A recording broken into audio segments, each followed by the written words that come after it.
Ministro da Justiça e Segurança Pública, Flávio Dino, na Comissão de Constituição e Justiça da Câmara dos Deputados, prestando esclarecimentos. Dino negou ter sido comunicado sobre as invasões em Brasília e qualquer envolvimento.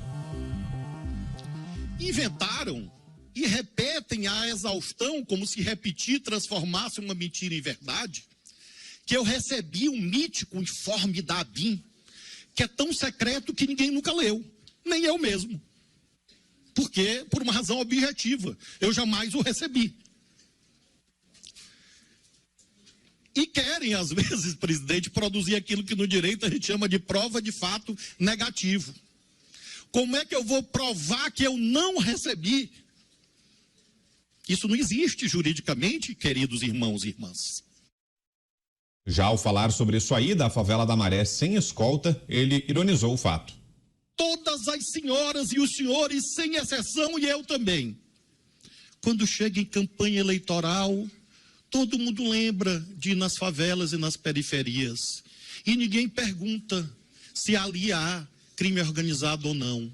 Recebi o convite. E quero dizer que já recebi outros. E quero aproveitar esta Igreja Câmara para dizer que espero outros tantos. E a todos os convites similares que receber, irei. Preciso ter seriedade no debate público.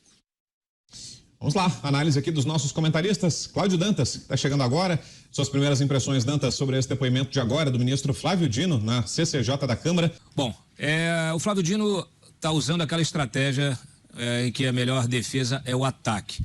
A postura dele é ofensiva, ele debocha a todo momento, ao longo da tarde da sessão lá na CCJ, debochou a todo momento, ironizou as perguntas e saiu pela tangente quando não tinha resposta. Foi o que ele fez ao falar do Complexo da Maré, da sua ida lá sem escolta, não conseguiu explicar por que o fez, apenas disse que estão tentando criminalizar as favelas, os moradores, as comunidades. E a gente já discutiu isso aqui, já deixou muito claro que não é disso que se trata. Mas as favelas são sim dominadas pelas facções criminosas e pelas milícias, que também são facções criminosas, né? O crime organizado, é o narcotráfico, é a milícia, não importa. As favelas hoje são dominadas por criminosos, por líderes criminosos que não deixam qualquer um entrar. Basta ver o histórico do nosso noticiário policial de pessoas que às vezes erram ali o Waze, né? Ou a qualquer outro aplicativo de mobilidade, acabam entrando sem querer numa favela e são mortos.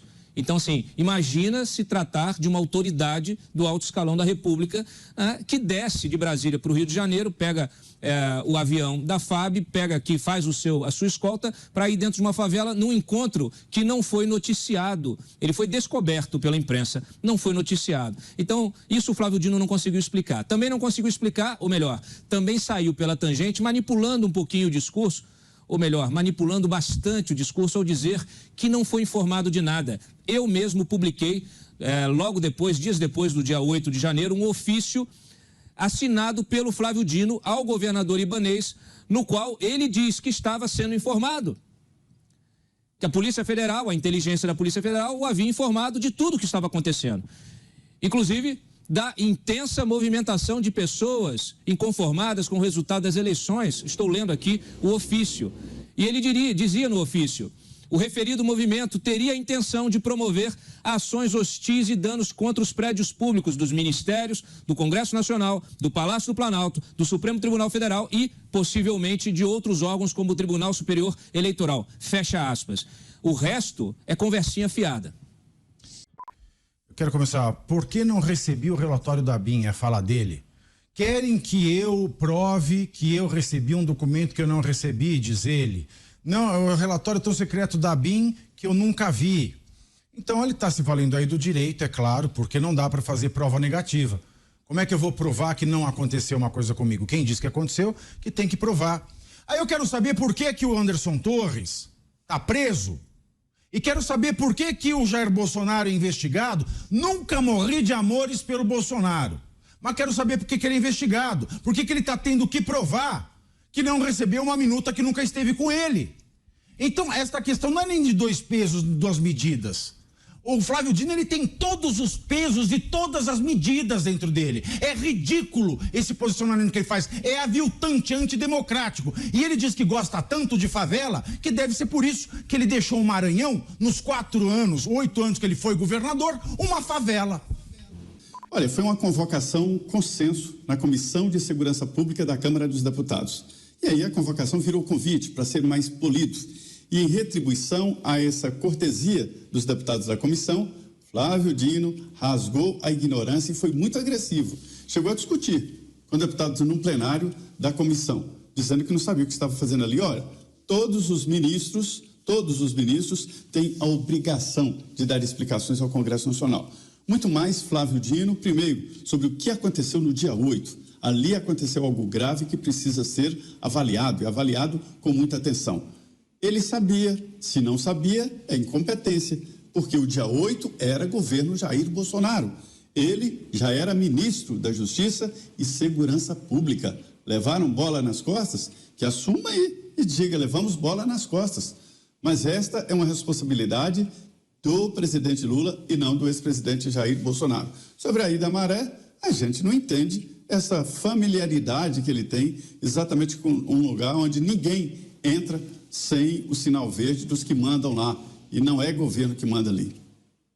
Eu fiquei prestando atenção em algumas frases, anotei aqui, inventaram e repetem até a exaustão, como se a repetição transformasse uma mentira em verdade. Essa frase já foi dita de uma forma ou de outra por quase todos nós aqui nos últimos meses, explicando várias coisas que são ditas pela esquerda. Isso até me lembrou uma frase famosa que é usada para descrever justamente a estratégia da esquerda radical ao debater com os adversários. Chame-os do que você é, acuse-os do que você faz. Essa história de todo mundo na eleição se lembra de ir nas favelas, ela tem um grau de verdade. Muitos políticos vão às favelas pedir votos, mas em todos esses casos existe algum tipo de combinação com quem manda no local. Tanto que há vários candidatos, eu conheço vários políticos que se recusam a fazer campanha nesses territórios. O preço pago no Rio de Janeiro por quem entra numa rua errada e vai parar num desses territórios que são dominados por outros poderes é muito alto. Foi isso que descobriu o alpinista Ulisses da Costa Cancela. É apenas um entre centenas de exemplos. Em 2015, ele estava no Rio de Janeiro e entrou por acaso na rua errada e foi parar no meio da favela e teve o carro dele, onde estava ele e a família, alvejado por 25 tiros de fuzil. Mais um trecho do depoimento de hoje, o ministro Flávio Dino afirmou que as autoridades estariam cientes do evento. Nós temos a situação em que uma reunião pública realizada a 15 metros da Avenida Brasil é previamente comunicada à Polícia Civil do Rio de Janeiro, à Polícia Militar do Rio de Janeiro, ao Corpo de Bombeiros do Rio de Janeiro, à Polícia Federal, à Polícia Rodoviária Federal. Era uma reunião com o Comando Vermelho. As senhoras e os senhores, pelo amor de nosso Senhor Jesus Cristo, eu considero a estas alturas, me perdoem, algo esdrúxulo, imaginar que eu fui reunir com o Comando Vermelho e avisei a polícia. Por fim, Flávio Dino voltou a ironizar a visita, dizendo que levaria parlamentares na próxima vez. E aproveito para dizer que eu cometi um erro e quero pedir desculpas em relação a esse erro. Na próxima eu vou convidar os deputados federais e as deputadas federais para irem comigo, porque eu quero crer que não é todo mundo que tem medo das comunidades mais pobres do Brasil e que com certeza muitos irão me acompanhar. Assim creio. Usou da ironia o ministro, hein, Pavê? O que achou? Isso não é ironia, isso é falta de caráter. Isso é falta de vergonha, falta de honestidade. É claro que se eu, Thiago Pavinato, eu vou pro morro, eu sou amigo do dono da boca, não vai acontecer nada comigo. Eu quero ver um congressista sem o Flávio Dino. Essa é a pergunta. Se um congressista que não é do PT chega no Complexo da Maré sem segurança, entra e não é alvejado, é isso que eu quero ver. Eu quero ver ele entrar sem o Flávio Dino. Porque ir comigo quer dizer, você está indo com um amigo de quem manda. Então essa retórica podre, suja, cebosa, engordurada, não faz sentido nenhum. Me dá nojo, me dá asco. É abjeto ver que esse é o tipo de fala do ministro da Justiça. Porque essa fala tem de tudo, menos justiça. Dantas. É uma hipocrisia, como o Pavinato falou. É mais fácil ele não ir e deixar que os deputados vão e ver o que acontece. Vamos testar assim? Vamos ver quem tem coragem de entrar lá na Maré sem o Flávio Dino ou sem qualquer líder do PT, liderança do PT, porque está muito claro, está muito clara a defesa do PT, né, e da esquerda, de uma maneira geral, as bandeiras do crime. Nós estamos vendo isso acontecer. Nós citamos aqui o recurso ao STF para derrubar a portaria do Sérgio Moro que restringiu as visitas íntimas em presídios de segurança máxima. O PT foi ao STF para derrubar a portaria, ou seja, foi lá para defender a visita íntima do criminoso que está na segurança num regime diferenciado por algum motivo, né? Qual será esse motivo? Será que ele é um criminoso de alta periculosidade? Será que ele é um homicida? Será que é um narcotraficante de alto potencial, de alto rango? Essa gente está de brincadeira. Ainda se associa a uma ONG que faz esse tipo de conversa com os criminosos, que se dá o luxo e vende isso como um status no meio jurídico de ser capaz de negociar uma aliança entre o PCC e o Comando Vermelho para poder ir lá e derrubar a portaria.